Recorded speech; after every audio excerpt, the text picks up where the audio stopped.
Alors, t'en es où? À 21 semaines d'aménorrhée.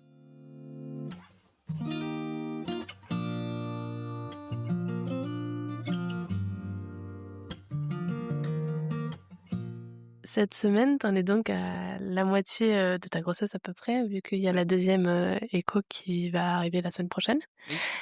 On a déjà eu l'occasion de discuter des aînés dans d'autres épisodes, mais aujourd'hui j'aurais aimé, maintenant qu'on est au milieu de la grossesse, c'est un bon point pour parler de tout ça, de parler de comment on gère l'annonce d'une grossesse, comment on gère le suivi de la grossesse et comment on gère même la préparation à l'accouchement avec des aînés. Mais pour commencer, j'aimerais bien que tu nous racontes comment tu as annoncé à tes deux filles que tu étais enceinte. Alors, ce qui s'est passé dans le cadre de cette grossesse, c'est que j'ai fait mon test et parce qu'il y a toujours un doute que ce soit un faux positif ou quoi, j'ai fait ma prise de sang. Une fois que la sérologie montrait que le taux d'hormones correspondait à ce que je supposais être de ma grossesse, je l'ai annoncé en fait à mon conjoint et le soir, on l'a dit à nos filles. Paloma étant plus jeune, elle l'a pas vraiment compris, je pense. C'est venu Mm. plus tard. Amandine, elle était super contente. Ouais. Vu qu'elle conceptualisait le fait qu'il y aurait un autre petit frère ou petite sœur Oui, qui allait arriver.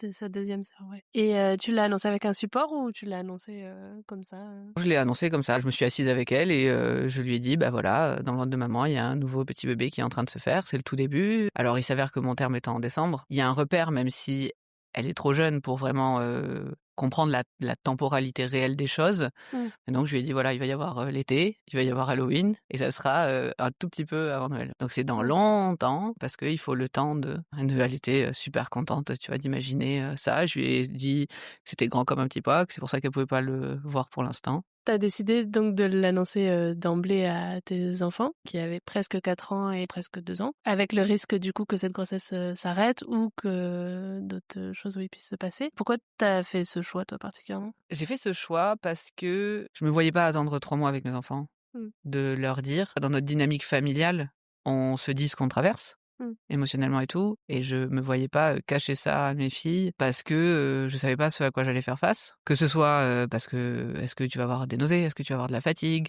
Est-ce que tu vas pleurer? Est-ce que tu vas avoir des douleurs physiques? Est-ce que tu vas peut-être perdre l'enfant? Mm. Et je voulais pas que d'un coup, il y ait quelque chose qui fasse irruption, qui soit d'autant plus difficile à Mm. expliquer. Tu vois, dans un épisode, je crois que c'était même le premier où tu me dis, moi, j'avais besoin, tu vois, de l'annoncer tôt à mon entourage pour justement ne pas faire face seule à ça. Moi, autant je ressens pas trop ce besoin à l'extérieur de mon foyer, autant c'est très important pour moi que les gens sachent ce que je traverse quand je suis dans mon foyer pour être le plus, libre d'être qui je suis. S'il y a Mm. un lieu dans lequel j'ai besoin de pouvoir, exprimer qui je suis, c'est dans mon foyer et si on prend justement, la situation la plus tragique, qui est la perte du bébé, si je vis ça, comment expliquer à mes enfants ma tristesse, mon deuil, et tout ce que je traverse, si avant ça, elles n'avaient pas, connaissance de ça? Même si c'est très abstrait, il n'empêche que ça c'est une amorce de compréhension. Mm. Moi, du coup, j'avais, ce besoin-là, j'y ai pensé, mais je voyais pas d'autre solution, tout simplement. C'était, assez, évident pour moi. Je me suis pas vraiment questionnée. Mm. J'imagine. T'as eu l'occasion du coup de l'annoncer une première fois aussi quand tu avais eu Ondine qui était devenue grande sœur. Tu avais déjà Oui. eu un peu cette expérience. Est-ce que tu avais fait pareil puisque ta fille était plus jeune aussi? Ah oui. Est-ce que tu nous dirais un peu comment ça s'était déroulé à l'époque? Alors très honnêtement, je m'en souviens pas exactement. Oui. Faut savoir que je suis tombée enceinte, elle avait, 13 mois. À 1 an, conceptualiser, les choses, c'est pas évident. C'était une période où, elle apprenait à marcher, elle apprenait à faire énormément de choses. Elle découvrait beaucoup de choses, donc je lui ai dit avec, je pense autant de simplicité que ce que je lui ai dit là. Sa réaction en fait a été, très neutre, Mm. tout simplement. Parce Oui. qu'en fait, je pense qu'elle était dans tellement d'autres apprentissages de sa vie et pour le coup, un bébé dans le ventre de maman. Par contre, du coup, ce qui a été différent, c'est que ça m'a demandé de trouver un autre moyen de l'y intéresser, pour pas qu'elle soit surprise. Et Oui. donc c'est passé par, peut-être des lectures, des dessins Oui. et là, du coup, ça a concrétisé quelque chose. Oui. Je veux dire tout le long de la grossesse, pas juste pour qu'elle Oui, ancre le fait c'est ça. qu'il y a un bébé, mais qu'elle l'ancre tout C'est le en long. fait, c'est ça, c'est qu'elles se disent, «OK, il y a ça qui se passe dans le ventre de maman», vu que moi j'avais fait des petites aquarelles quand elle était nouveau-née. de ce que j'avais ressenti, dans mon ventre, des aquarelles destinées aux enfants, très enfantines. Après du coup des supports où, petit Lou, va avoir une petite sœur Ouais. et donc en fait, ah bah tiens, ce personnage que je connais, Mmh. vit ça, bah moi aussi du coup il va y avoir ça dans ma vie. Mmh. À présent, comme on le disait au début, tu en es à la moitié de la grossesse. Du coup, Oui. c'est plus l'annonce, il y a des mois qui se sont passés, des semaines. Comment, elles le vivent actuellement toutes les 2? Ou comment tu le partages avec elles aussi, cette évolution? Elles sont super contentes. Ondine qui est grande, elle est super contente de se dire qu'elle va avoir, un ou une autre, petite sœur ou petit frère, du coup, ce qui sera confirmé la semaine prochaine. Je sais pas si c'est du fait qu'elle a déjà été grande sœur. Ce que je trouve d'intéressant en plus dans le cas d'Ondine, c'est que c'est pas une petite fille qui, depuis toute petite, a adoré les poupées. Ouais. Elle adorait jouer, elle, plus avec des animaux, des figurines, des peluches, pas forcément des humanoïdes. Et pourtant, quand il y a eu sa petite sœur, elle s'y est beaucoup intéressée. Elle a Mmh. passé du temps à la regarder, elle a passé du temps, tu vois, à la caresser, les petites mains, ce genre de choses. Elle était comme ça, j'ai des photos, tu sais, elle est assise sur notre lit et il y a Paloma dans le cododo, elle la regarde dormir tout simplement et je trouvais ça intéressant. Je pense que du coup, ça fait écho à beaucoup de choses, de cet ordre-là chez elle et peut-être, que du coup, elle se dit: «Oh, maintenant en plus, je vais pouvoir» elle me dit: «Est-ce que j'aurai le droit, quand, elle prendra plus la tétée, peut-être des fois lui donner un biberon? Ou est-ce que je pourrais lui donner à manger quand elle mangera des petits pots?» ou ce genre de choses. Elle est déjà en train de me Mmh. demander si elle aura le droit de faire ça, tu vois?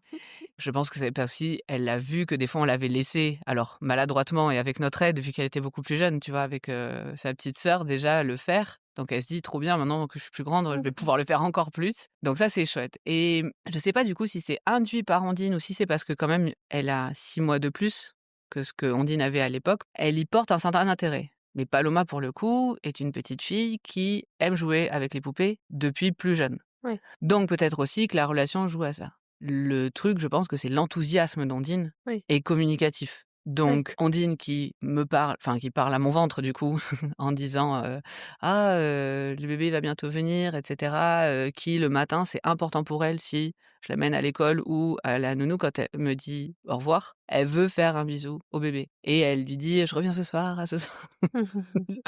Et donc en fait, au début, Paloma ne le prenait pas en compte jusqu'au jour où elle s'est mise à faire pareil. Mmh. Et c'est devenu important pour elle aussi. Mmh. C'est-à-dire que c'est pas possible de franchir le seuil de la porte si moi je reste à la maison et qu'elles, elles s'en vont sans le faire. Ce que je trouve d'amusant parce que des fois, je t'avoue, tu à la bourre, c'est pas ce à quoi tu penses, tu vois? Ouais. Voilà aujourd'hui comment ça se passe et dans la vie de tous les jours, bah, il y a ces petits moments. Il y a plein de moments où, elles se rendent pas compte que j'ai un gros ventre, que j'ai de la fatigue et tout ce qui va avec, hein. Je dois leur rappeler, tu Ouais. vois? Dans les moments de grande excitation, de jeu ou de si on reste très longtemps dehors au soleil ou quoi, vu que là Mmh. c'est l'été. Et sinon après, quand il y a, une échographie ou quand, je vais à un rendez-vous, elles m'entendent le dire sans doute et donc, elles me disent: «Ah, tu vu la sage-femme?» genre c'est rigolo quoi. C'est presque une discussion d'adulte alors que c'est très Ouais. flou pour elles. Alors j'essaie de leur dire à peu près la taille, qu'elle fait, Oh, OK. comment je la sens, ouais. C'est plus un petit poids maintenant. Non, c'est plus un petit poids. Elles prennent plaisir à regarder, le ventre. Est-ce que, tu vas au rendez-vous à la maison de naissance avec tes filles ou pas? Ce qui s'est passé, c'est que pour l'instant, les rendez-vous que j'ai eu à la maison de naissance, c'était sur les horaires d'école. Donc j'ai pas fait rater l'école pour ça ou de nounou. Là, sur les vacances, c'est pareil, elles étaient chez la nounou, en fait, pendant ces rendez-vous. Pour les rendez-vous sage-femme, je pense que si elles avaient été à la maison, je les aurais pris Ouais. sans problème, à la maison de naissance, ou au cabinet, hein. Ça m'aurait pas, posé de problème. Pour les échos, c'est un autre, débat. Quand j'ai tombé enceinte de Paloma, j'avais demandé si Ondine pouvait être là. On m'avait dit que non. J'avais pas plus demandé que ça parce qu'en fait, je comprends. Déjà, il y a du matériel où tu pas forcément envie qu'un enfant de 1 an et demi se mette à trifouiller. En fait, je pourrais lui dire: «Ma fille est calme», Oui. ce n'est que ma parole Oui, ça veut pas dire grand-chose. et je pense en fait qu'il y a une dimension où, selon ce que tu annonces aux parents, c'est peut-être pas la place d'avoir un enfant d'1 an et demi à ce moment-là, dans un rendez-vous. Surtout que moi, je l'avais demandé pour les côtés d'eux, vu que c'est là où on voit le mieux le bébé, je trouve, parce qu'il est pas encore trop plaqué aux parois, ni trop petit fœtus, tu vois? Je crois que j'ai envie de leur tenter de demander, comme on est côté d'eux, même si je me doute de la réponse, parce que je pense qu'aujourd'hui, j'aimerais trop que Ondine voit en direct. Parce qu'en fait, après, je lui montre, ils peuvent enregistrer des petites vidéos maintenant. Donc en fait, elle a vu là, bouger de l'écoté 1 un petit peu et je lui avais montré de sa petite sœur d'avant aussi. Je l'avais gardé, tu vois, la petite vidéo. Mais le voir en direct de ce que c'est d'avoir cette sonde sur le ventre, je trouvais ça intéressant. Qu'elle se rende compte, parce que quand on dit une échographie, alors on lui explique. Mmh. Ah, c'est une machine avec une sonde, mais Ouais. c'est ouf.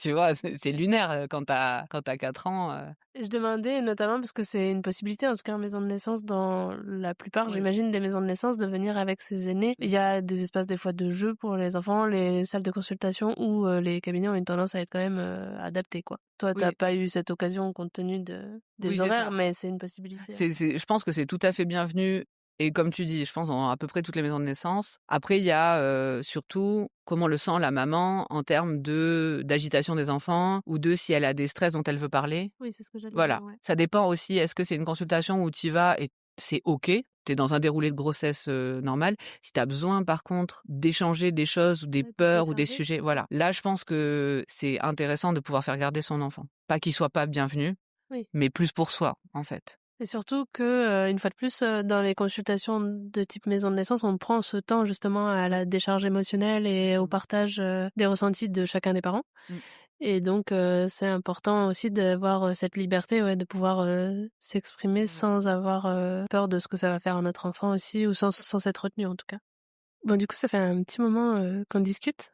Je sais qu'on avait d'autres choses à dire sur ce sujet et du coup, comme ça nous tient vraiment à cœur, je pense qu'on va faire, une deuxième partie. Donc on va clore ici, la première partie et aller retrouver, nos enfants et faire une deuxième partie plus tard. Ça Ça te va? marche. OK. Très bien.